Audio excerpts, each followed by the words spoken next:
Hello again.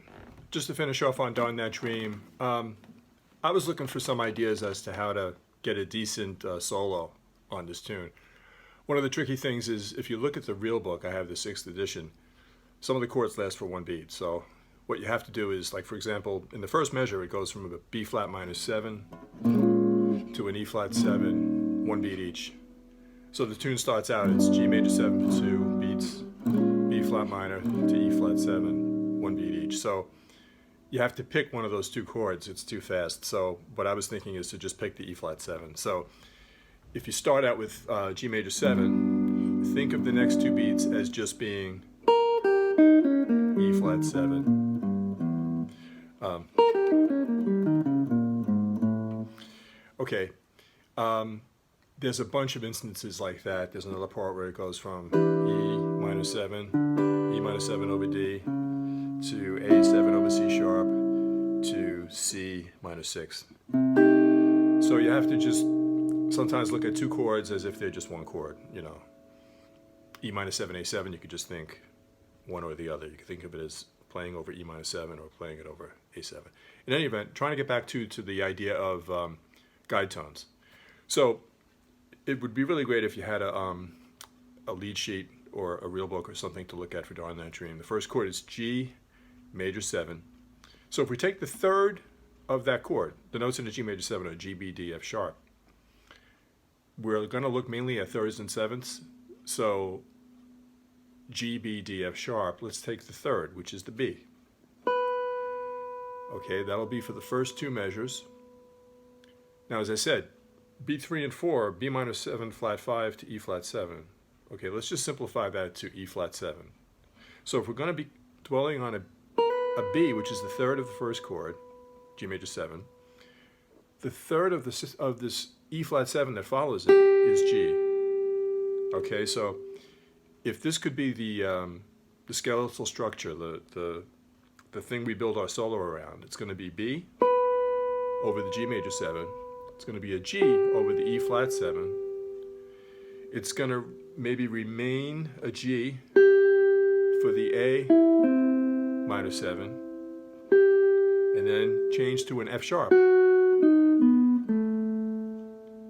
All right, so it's the idea of marrying the chord tones, marrying an arpeggio, partial arpeggio at least for each chord, but giving it more of a musical feel and more structure, thinking in terms of guide tones, thirds and sevenths of the chords. So let's just take a look.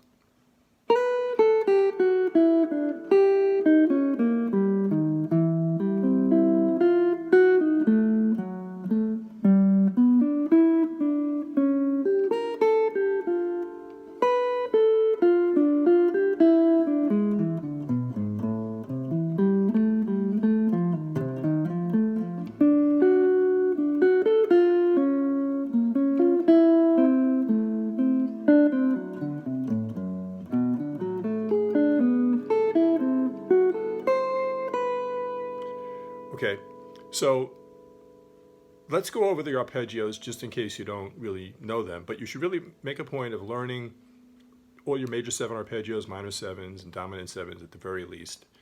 And then from there you can go to half diminished, or also known as minor 7 flat 5s.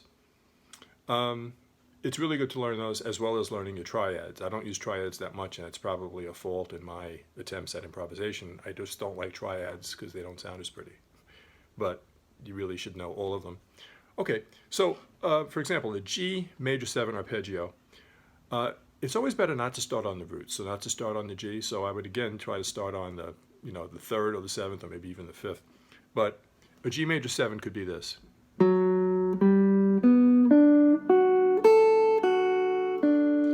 then, as I said, I'm disregarding the B flat minor 7, that last one beat, and I'm just thinking of these next two beats as E flat 7.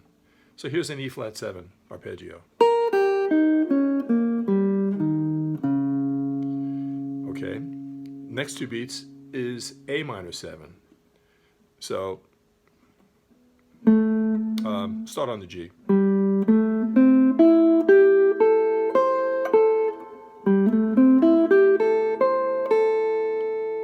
Okay, the next two beats is B7. I'm going to try to start on the 3rd, which is this F sharp 2nd string. next chord is E minor 7. I'm going to start on the third, which is G. Next chord is A7. I'm going to start on the third of that, which is C sharp. Next chord is B half diminished. I'm going to start, let's see, on the seventh, which would be the A.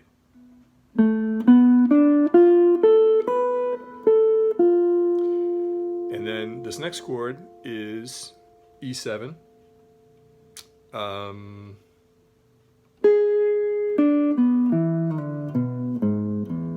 Okay, this E7 brings up another thing I wanted to mention, which is, in addition to having memorized arpeggios, which are kind of like scale fingerings, they look,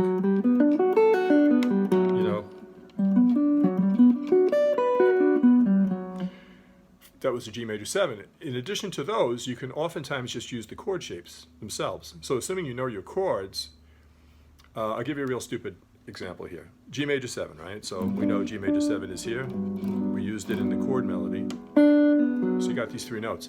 So for the G major 7, if I don't know anything about arpeggios, I could even just take that chord shape and use it. Now for the B flat minor 7,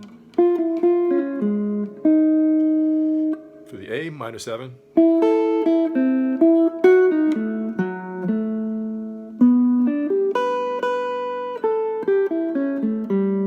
okay, so it's also that idea of, I do it a lot on 7 chords. Like in other words, if the underlying chord is D7, well, you can play a D7 arpeggio, or up here,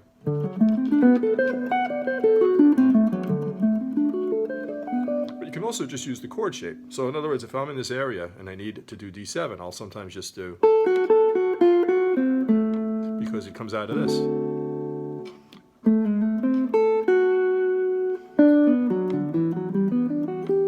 So if we start at the beginning and just play around with it, G major 7,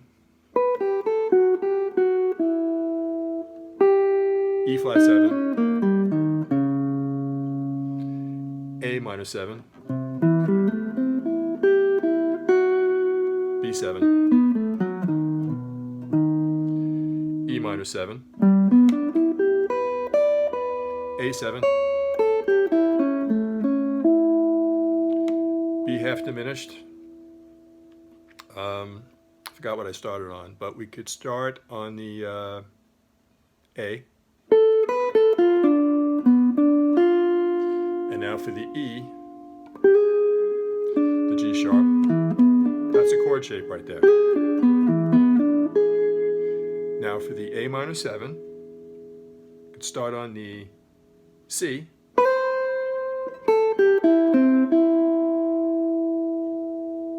For the F7, you can start on the A. And then for the B minor 7, goes down a fret. It's always easy when you have one that goes down a fret. This is A minor 7, D7, another chord shape using this chord shape. And then it's a turnaround, so B minor 7 to E7 to A minor 7 to D7.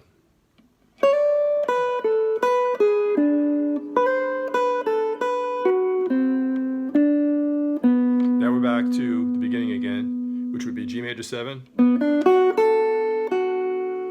And now we're going to E flat 7.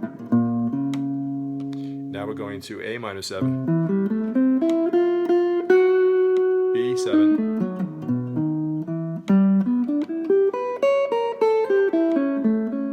C minor.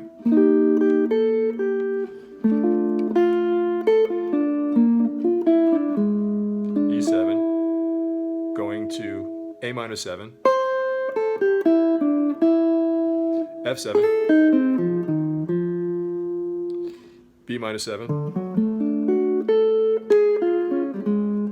B flat minor 7, A minor 7, again that little chord shape,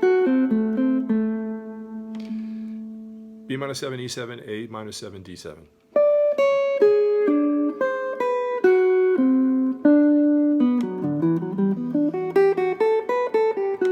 highly recommend trying to play and trying to solo along with this Mr. Sunny bass guy. He's a great bass player. 1, 2, 3, 4. 1, 2, 3, 4.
Okay, so you kind of get the idea. It's a lot of fun. I'm not saying it sounds great, but it's better than what I was doing for many years, which is like